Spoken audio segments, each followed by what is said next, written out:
Hello दोस्तों, स्वागत है एक बार फिर से आप सभी का खबर पॉलिटिक्स पर। तो दोस्तों, आज हम आपके लिए लिख रहे हैं देश और दुनिया की तमाम बड़ी खबरें, तो वीडियो को आप अंत तक जरूर देखिए। चलिए दोस्तों, पहली बिग ब्रेकिंग न्यूज में आपको बताएंगे मोदी सरकार को लगा एक और बड़ा झटका। ओमान तट पर GFS गैलेक्सी जहाज पर ईरान ने किया हमला, 11 भारतीयों में 10 सुरक्षित, एक अभी भी लापता। वहीं दोस्तों, अगली खबर में आपको बताएंगे सपा सांसद अवधेश प्रसाद का बड़ा बयान, कहा राम मंदिर चंदा घोटाले पर मौन है योगी।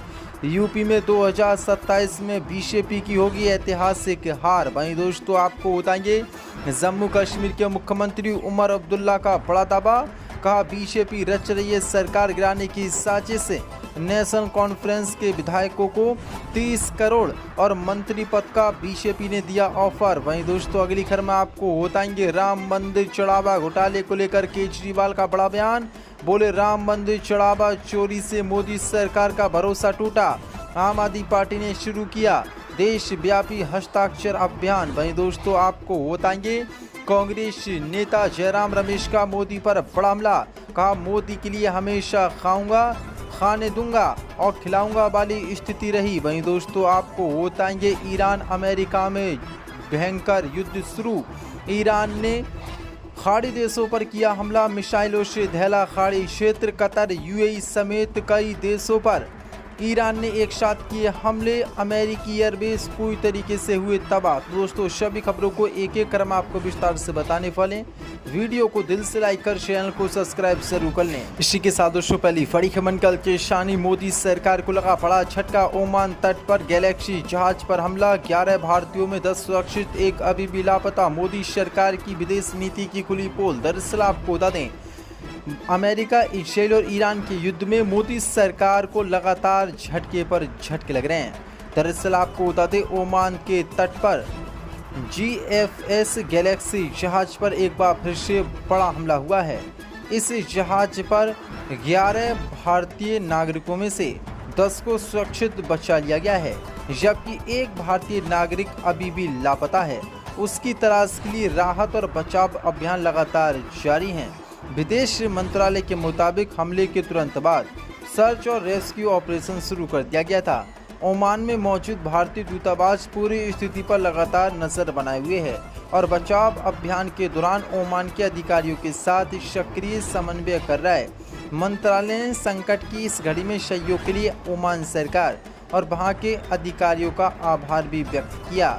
आपको बता दें, लगातार भारतीय जहाज़ों पर कभी अमेरिका हमला कर रहा है, हमारे भारतीय नागरिकों को मार रहा है, कभी ईरान हमला कर रहा है, लेकिन मोदी सरकार कोई ठोस कदम नहीं उठा रही है, सिर्फ चुपचाप ये तमाशा देख रही है। जिसके बाद अब मोदी सरकार की जो विदेश नीति है उसकी पोल खुल गई है और उसका पूरी तरीके से दुनिया भर में मजाक बनना है। जो बीजेपी और मोदी के भक्त कहते हैं कि मोदी का विदेशों में डंका बज रहा है, डंका नहीं बल्कि मोदी सरकार पूरी तरीके से भारत की और खुद की बेइज्जती कराने में व्यस्त है। इसी के साथ बड़ी खबर के सपा सांसद अवधेश प्रसाद का बड़ा बयान, कहा राम मंदिर चंदा घोटाले पर मौन है योगी।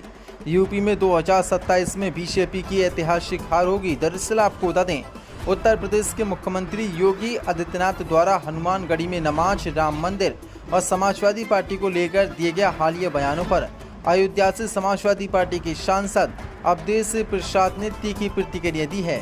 उन्होंने आरोप लगाया कि मुख्यमंत्री योगी जनहित के मुद्दों से ध्यान हटाने का प्रयास कर रहे हैं और राम मंदिर में चढ़ावे से जुड़े कथित गड़बड़ी के मुद्दे पर चुप्पी साधे हुए हैं। अवधेश प्रसाद ने कहा कि मुख्यमंत्री योगी आदित्यनाथ आज उनके विधानसभा क्षेत्र में गए थे, जहां से वह 7 बार विधायक चुने गए और 5 बार मंत्री भी रहे।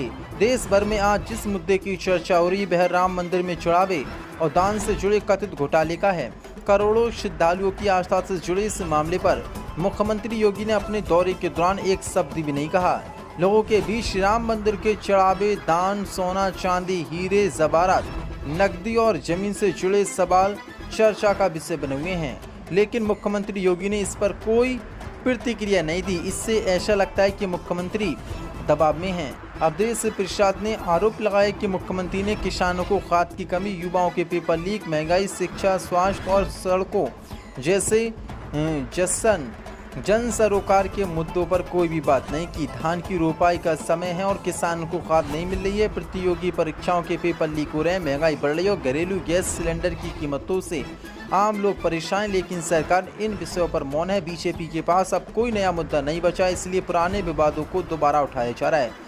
अवधेश प्रसाद ने दावा किया कि मुख्यमंत्री योगी आदित्यनाथ 2027 के विधानसभा चुनाव और समाजवादी पार्टी प्रमुख अखिलेश यादव की बढ़ती लोकप्रियता को लेकर चिंतित हैं। उन्होंने कहा कि 2027 का विधानसभा चुनाव ऐतिहासिक होगा और बीजेपी को जनता का समर्थन नहीं मिलेगा।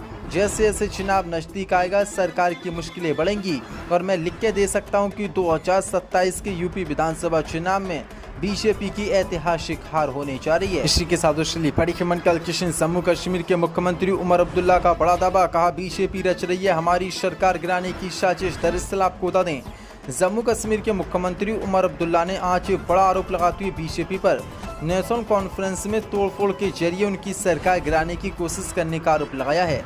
सीएम उमर ने दावा किया कि बीजेपी ने 20 से 30 करोड़ रुपए और राज्य का दर्जा देने का लालच देकर उनके विधायकों को पार्टी छोड़ने का ऑफर दिया है। मुख्यमंत्री उमर अब्दुल्ला ने अपनी दादी अकबर जहां की 26वीं पुण्यतिथि पर शनिवार को हजरत बल में अपने दादा दादी के मज़ार पर कार्यकर्ताओं के सम्मेलन को संबोधित करते हुए आरोप लगाया कि बीजेपी उनके विधायकों को खरीदने के लिए धन बल का इस्तेमाल कर रही है। उन्होंने दावा किया कि नेशनल कॉन्फ्रेंस को तोड़ने की कोशिशें की जा रही हैं। पैसे और मंत्री पद का लालच काम न आने पर बीजेपी या बंद दरवाजों के पीछे मेरे विधायकों से कह रही कि हमारे साथ आ जाओ, हम तुम्हें राज्य का दर्जा दे देंगे। उन्होंने ये भी दावा किया कि जम्मू के एक नेशनल कॉन्फ्रेंस विधायक ने उन्हें बताया कि उन्हें बीजेपी खेमे में शामिल होने के लिए 30 करोड़ रुपए और मंत्री पद की पेशकश की गई थी। उन्होंने कहा कि खुदा गवाह है कि जम्मू के एक विधायक ने मुझे बताया कि बीजेपी के एक पदाधिकारी जो उच्चतम न्यायालय के वकील भी हैं, ने उनसे समर्थन मांगा और बदले में 20-30 करोड़ रुपए, एक मंत्री पद और राज्य का दर्जा देने की पेशकश की। उन्हें लगता है कि लोगों का भरोसा इतना कमज़ोर है। उन्होंने कहा कि नेशनल कॉन्फ्रेंस के विधायक खुद को नहीं बेचेंगे। उन्होंने कहा कि एक भी ऐसा विधायक नहीं है जो 20 या 100 करोड़ रुपए के लिए अपनी ईमानदारी बेचते, क्योंकि हम जानते हैं कि हमें भगवान को जवाब देना है। अब्दुल्ला ने बीजेपी पर निशान साधते हुए कहा कि ये मत सोचिए कि हम इतने कमज़ोर हैं कि आप पिछले दरवाजे से सत्ता पर काबिज हो जाएंगे। इसी के साथ पड़ी मंडल किशन केजरीवाल बोले, राम मंदिर चढ़ावा चोरी से मोदी सरकार का भरोसा टूटा। दरअसल आपको बता दें, आम आदमी पार्टी के राष्ट्रीय संयोजक अरविंद केजरीवाल ने श्री राम मंदिर चढ़ावा चोरी, भूमि और निर्माण घोटाले को लेकर केंद्र की मोदी सरकार पर तीखा हमला बोला है। रोहिणी के जापानी पार्क से राष्ट्रव्यापी हस्ताक्षर अभियान शुरू करते हुए उन्होंने आरोप लगाया कि सरकार वास्तविक दोषियों पर कार्रवाई करने के बजाय उन्हें बचाने का प्रयास कर रही है।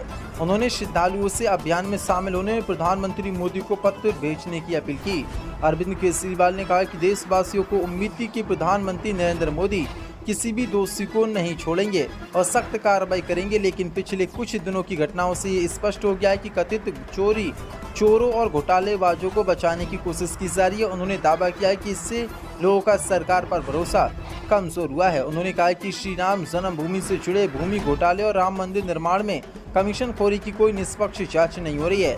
उन्होंने कहा कि दान राशि की कथित चोरी के मामले में बनाएगी SIT और दर्ज FIR केवल दिखावटी कार्रवाई और इसका उद्देश्य वास्तविक दोषियों तक पहुंचने के बजाय मामले को दबाना है। उन्होंने इसके लिए अब हस्ताक्षर अभियान शुरू किया है और आरोप लगाया है कि मंदिर निर्माण के दौरान बड़े पैमाने पर वित्तीय अनियमितताएं हुई। उन्होंने दावा किया है कि 40 दिनों के भीतर मंदिर परिसर में चोरी की 70 घटनाएं CCTV में दर्ज हुई, जबकि 8 महीने की CCTV रिकॉर्डिंग कथित रूप से हटा दी गई।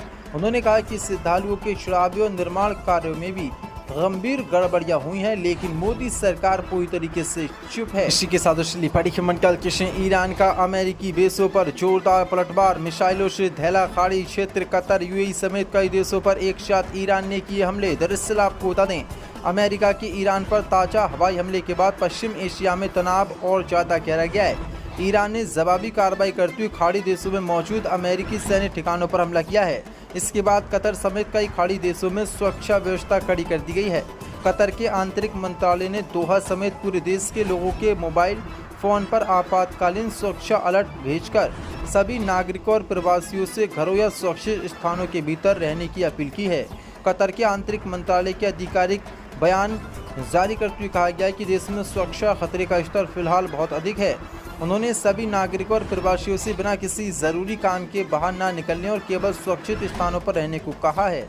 आपको बता दें, यूएई में भी बड़ा हमला हुआ है और बहरीन, कुवैत में भी जमकर ईरान मिसाइलें हमला कर रहा है, ड्रोन से हमला कर रहा है और अमेरिकी बेसों को निशाना बना रहा है, जिससे कई अमेरिकी बेस पूरी तरीके से तबाह हो गए हैं। पूरी तरीके से खाड़ी देशों में डर का माहौल पैदा हो गया है।